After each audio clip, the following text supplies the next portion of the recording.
দেশে শেখ হাসিনাকে সর্বপ্রথম আমরা নেতৃত্ব দিয়ে মাথা নত করেছি। সুতরাং আমাদের আসলে বিভিন্ন পর্যায়ে আমাদের লোকজন রয়েছে, আমরা বিভিন্ন জায়গা থেকে তথ্যপাত্র পেয়ে থাকি। আমি শুনেছিলাম একটা জায়গা থেকে, খুবই গুরুত্বপূর্ণ জায়গা থেকে, যে আগামী নির্বাচনকে কেন্দ্র করে 50 জন প্রার্থীকে এইভাবে টার্গেট করে ক্লিং করা হতে পারে। তো একজনের সাথে তো এই ধরনের ঘটনা ঘটলো, তাকে গুলি করা হয়েছে, এখন তিনি হাসপাতালের বিছানায়। আমি আজকে তার পরিবারের সাথে কথা বলে এসেছি, তার স্বাস্থ্যের খোঁজখবর নিয়েছি, এভার কেয়ারে আমি গিয়েছিলাম।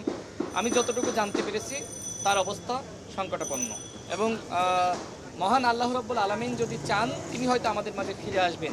যেভাবে একদম কাছ থেকে গুলি করা হয়েছে, কানের এই পাশ থেকে গুলি লেগে এই পাশ থেকে কিন্তু বের হয়ে গেছে, অর্থাৎ এই মুহূর্তে তার অবস্থা গুরুতর।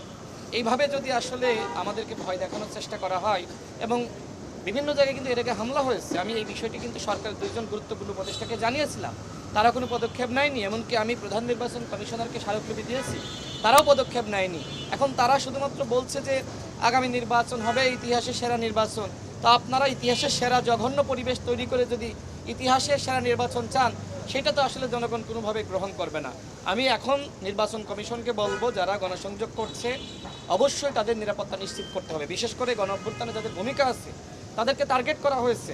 আমরা 2018 সালের কোটা সংস্কার আন্দোলন করেছি, 24 সালে আমাদের ভূমিকা জানেন, 18 থেকে 24 সাল পর্যন্ত লড়াই সংগ্রাম করেছি। আমরা যতটুকু জানি আমাদেরকেও টার্গেট করা হয়েছে। এখন সরকার যদি আমাদের নিরাপত্তা নিশ্চিত করতে না পারে, আমাদের ভাই হাদির যে অবস্থা হয়েছে, আমার অবস্থাও যদি সেম হয়। গতকাল আমার নিজ আসন ঝিনাইদহ 2 আসনে আমি গণসংযোগ করছিলাম, আমার কর্মসূচি ছিল। এই খবরের পরে আমাদের নেতাকর্মীরা বলে যে ভাই আজকে আর গণসংযোগ দরকার নাই, ঢাকায় এই ধরনের ঘটনা ঘটেছে। অর্থাৎ আওয়ামী লীগ যে আতঙ্ক সৃষ্টি করতে চায়, সেই আতঙ্ক কিন্তু ইতিমধ্যে বাংলাদেশে ছড়িয়ে পড়েছে। এই অবস্থায় আসলে করণীয় কি?